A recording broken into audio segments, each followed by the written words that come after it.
Martin Scorsese es un director mítico, legendario y probablemente de los más amados del ambiente del cine.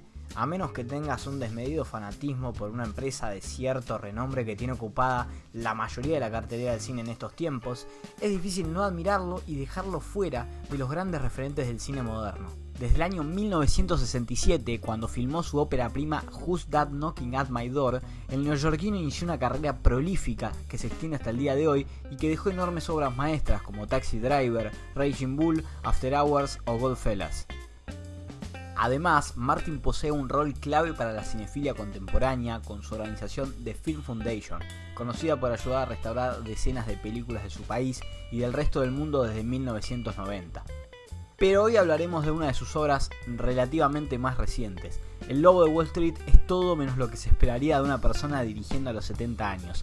Sexo, drogas y descontroles son meras excusas para una de las películas más críticas y vigentes sobre los despilfarros de la sociedad capitalista del siglo XXI. A continuación trataré de empezar a desconfigurar la película y analizar cómo El Lobo de Wall Street no solo critica las cúpulas, sino la cosmovisión general del ciudadano moderno.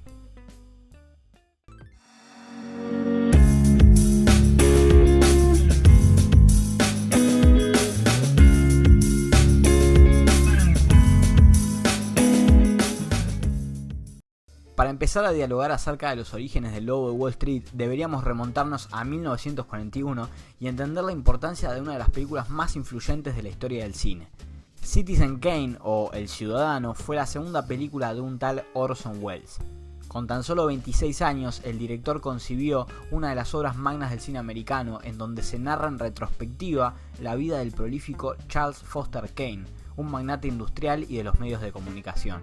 La película propone repasar su historia, partiendo desde su infancia hasta llegar al mismísimo momento de la muerte. Entonces, Welles logra representar el surgimiento, auge y caída de un referente de la sociedad de aquellos tiempos y establece una estructura narrativa que se volvería frecuente en el cine moderno. El tiempo demostró que uno de los grandes aciertos de la película y una de las principales razones por las que se sigue estudiando hasta el día de hoy es que no existe nada más efectivo para contar una historia como esta desde las entrañas del protagonista, acompañándolo desde su concepción hasta la muerte, atravesando sus éxitos y bondades, tanto como sus fracasos y maldades. Charles Foster Kane es un hombre querible y carismático, pero también puede convertirse en el ser más ruin del planeta. No es un detalle menor que el guión coescrito entre Welles y Herman Mankiewicz tuviera como principal referencia real al empresario William Randolph Hearst, como terminó ocurriendo de manera similar en la película de la cual hablaremos de Scorsese.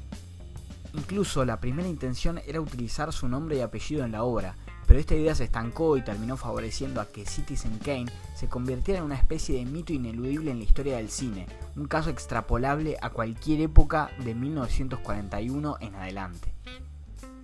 Si hay que elegir a un director que haya tomado nota y perfeccionado hasta el límite estos conceptos aplicados por Welles, ese tiene que ser Martin Scorsese. Quizás desde Toro Salvaje, pasando por Buenos Muchachos y El Aviador, hasta finalmente llegar a su más reciente El Irlandés, el director neoyorquino ha logrado consolidar un estilo particular, inconfundible y generalmente referenciado por las sucesivas generaciones de directores.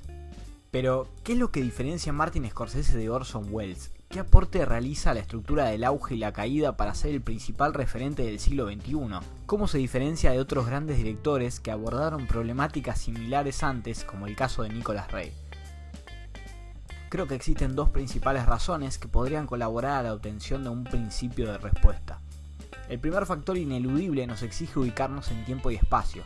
Los años 70 en el cine norteamericano representaron simbólicamente la pérdida definitiva de la inocencia de la sociedad, pero además es la primera década completa en la que se filma sin la vigencia del Código Hays. Para quien no esté al tanto, la reglamentación, que recibe su nombre a partir del director entre 1922 y 1945 de la Motion Picture Association of America, Will Harrison Hayes, fue aplicada en el año 1934 y establecía restricciones severas sobre el contenido sexual, delictivo, entre otros, de las producciones estadounidenses. Paradójicamente, se podría argumentar que durante esos años, el Código Hays, que a priori pareciera hacer más mal que bien, terminó sentando las bases para que el talento de los directores del Hollywood clásico se las arreglara y lograra alcanzar una narrativa fascinante, basada en la sugestión y las sutilezas, teniendo como mayor exponente a un tal Alfred Hitchcock. pero eso ya es un tema para otro capítulo. Si bien ya existían películas que atentaban contra él, el Código Hays se anula definitivamente en 1968, un año después del debut en la pantalla grande de Scorsese. Estamos hablando entonces de una generación que desarrolla sus primeras experiencias en un panorama sumamente virgen, con toda la libertad y responsabilidad que eso conlleva. Scorsese no solo filma desnudos en sus primeras películas, sino que retrata una Nueva York pre-Reagan sucia, sumida en las drogas y en la violencia callejera como nunca nadie antes lo había filmado. Taxi Driver es quizás uno de los mayores exponentes del cine de aquellos años, en la que Travis Bickle, un violento veterano de Vietnam, establece una amistad con una joven prostituta menor de edad interpretada por Jodie Foster, mientras que seguimos su fascinación por una militante política, Sybil Shepherd. Scorsese se consagra en Cannes con esta película que pone en debate cuestiones tabú del sueño americano y que se adelantó décadas a los conflictos de los atentados nacionalistas. Así marca un antes y un después en los límites visuales estipulados para las situaciones extremas de pura y desenfrenada violencia. La inocencia norteamericana se encontraba extinta y la cultura encontraba en Martin Scorsese un pionero en la representación de las amenazas modernas. Retomando lo establecido segundos atrás, para encontrar la segunda razón de la importancia y efectividad del cine de Scorsese, ya es necesario comprender la visión del mundo del oriundo de Nueva York. Martin Scorsese es un hombre de procedencia católica y en sus películas la culpa será un factor habitual y determinante sobre el que girará la totalidad de su filmografía.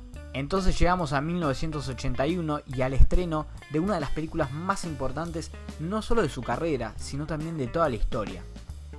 Porque considero que Todo Salvaje es el quiebre de su filmografía, tanto así como de su vida. Scorsese sobre la película dijo: yo puse en Toro Salvaje todo lo que sabía, todo lo que sentía y pensé que eso sería el final de mi carrera. Es lo que se llama un film kamikaze. Se pone todo dentro, se olvida todo y después intenta encontrar otra manera de vivir. Si Taxi Driver era la decadencia del sueño americano, es probable que Toro Salvaje fuera un mea culpa en donde lo podrido no era exclusivamente la sociedad, sino el individuo. En muchos sentidos, Scorsese atravesaba el peor momento de su vida, sumido a las adicciones y a la depresión, y no existía mejor personaje que el boxeador y comediante Jake LaMotta para sumergirse en esos altibajos. Antes de meternos definitivamente en la película del título, me gustaría repasar un último antecedente. Buenos Muchachos de 1990 introduce un nuevo aspecto en la filmografía de Scorsese, un protagonista que anhela un futuro a partir de una fascinación sesgada. El mismo Henry Hill, interpretado por Ray Liotta, comenta: que yo recuerde, desde que tuve uso de razón, quise ser un gángster, y así comienza la película. A diferencia de lo que ocurría en Taxi Driver y en Toro Salvaje, donde los personajes se veían en cierta manera determinados por un contexto, aquí el protagonista blanquea sus deseos y se apropia de una libertad mayor que la de los anteriores. El Lobo de Wall Street, protagonizada por Leonardo DiCaprio, Margot Robbie y Jonah Hill, entre otros, es una película de 2013, más de 30 años después de aquella experiencia con Toro Salvaje. Si retrocedemos en el video y recordamos la mención de Citizen Kane, podemos establecer la primera similitud con el lobo. La historia comienza siendo narrada en retrospectiva. Sin embargo, hay una diferencia que vale la pena remarcar. Mientras que Charles Foster Kane yacía muerto cuando su vida comienza a ser presentada, Jordan Belfort nos introduce con su historia en un momento presente de gran prosperidad. En ese sentido, la situación resulta más familiar a lo que vimos en Buenos Muchachos. Desde su línea inicial, el protagonista del lobo nos engaña por primera vez. La voz en off inicia con un freeze frame del enano siendo lanzado y nos hace creer que quien nos habla es él. De esta manera, Scorsese inaugura un primer acto donde el espectador es invitado a ponerse en los zapatos del protagonista y experimentar el ascenso hacia un mundo en donde los límites no existen. Jordan Belfort es un hombre de clase media que se nos presenta calmo, familiar e incluso introvertido. Así es como el espectador comienza a empatizar con el personaje de Leonardo DiCaprio y a alejarse de los frenéticos y alienados trabajadores de Wall Street que se presentan en los primeros minutos y que tienen como su principal exponente el personaje interpretado por Matthew McConaughey. El punto de inicio del camino de Jordan Belfort es tan bajo y deslucido que es imposible no festejar sus primeras ventas y sus tempranos éxitos. Allí el espectador firma de alguna manera un contrato invisible con Scorsese y se introduce definitivamente en su comedia. Scorsese, que como ya hemos mencionado anteriormente, es un hombre de formación católica y tiene presente la culpa en todas sus películas, Nos muestra esa manzana que en vez del pecado original tiene forma de aquellos placeres prohibidos del ciudadano occidental moderno y nos obliga a probarla sin avisarnos que la caída será incluso más dolorosa de lo que podríamos esperar. Por supuesto que es importante preguntarnos si no hay en Martin Scorsese una deliberada fascinación por estos mundos extremos, y es válido cualquier debate acerca de ello.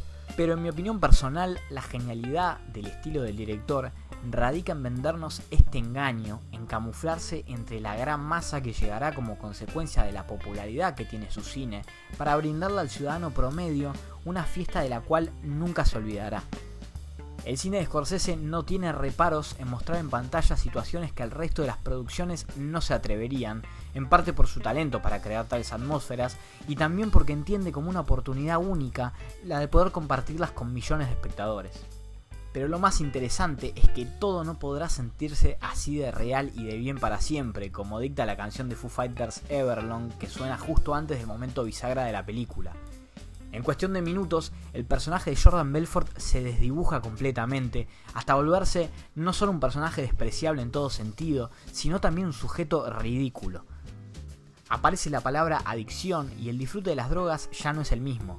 Los problemas con su pareja ni siquiera son emotivos como ocurría con su primera novia, sino que son violentos, rutinarios y despojados de todo tipo de glamour.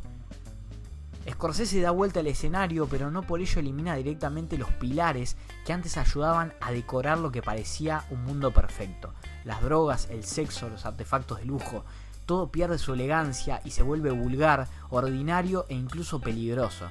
Jordan Belfort es un hombre que vende a sus compañeros y le pega y engaña a su pareja. Además se droga enfrente de sus hijas, que por cierto son personajes que rara vez vemos y casi que desconocemos, lo cual es toda una decisión de parte del director y que tienen su mayor protagonismo en una de las secuencias más decadentes de toda la película. Sin embargo, existe una controversial pero lúcida actitud del director de nunca juzgar en exceso. La denuncia es meramente por exposición. Incluso en su peor momento, el director presenta cierta bondad de Belfort con su amigo Donnie cuando le avisa que su almuerzo está siendo grabado. El Lobo de Wall Street es una comedia y quienes pretendían un final más concluyente no lo obtendrán. En mi opinión, que Jordan Belfort termine en la cárcel jugando al tenis no solo es una decisión liviana que se sostiene con el género, sino que también es parte de una crítica a un sistema judicial cómplice que no es capaz de darle el respectivo castigo a los millones de estafadores como él, que sí se los terminará dando otros factores de la vida misma. Entonces llegamos a la secuencia final y a un último plano sensacional, en donde Belfort brinda un seminario. Al fin y al cabo, sería imposible negar que desde su experiencia son miles las conclusiones que se podrían sacar y no es Scorsese quien pretende tener la última palabra. Entonces vemos las caras de los múltiples asistentes de la charla que por supuesto hacen las veces de espectador y que presentan un interés en lo que Jordan Belfort tenga para decir. Si hay algo que Scorsese bien comprendió y dejó en claro con su película, es que hay un poco del Lobo de Wall Street en cada uno de nosotros y lo único indefinido es hasta qué punto somos capaces de llegar.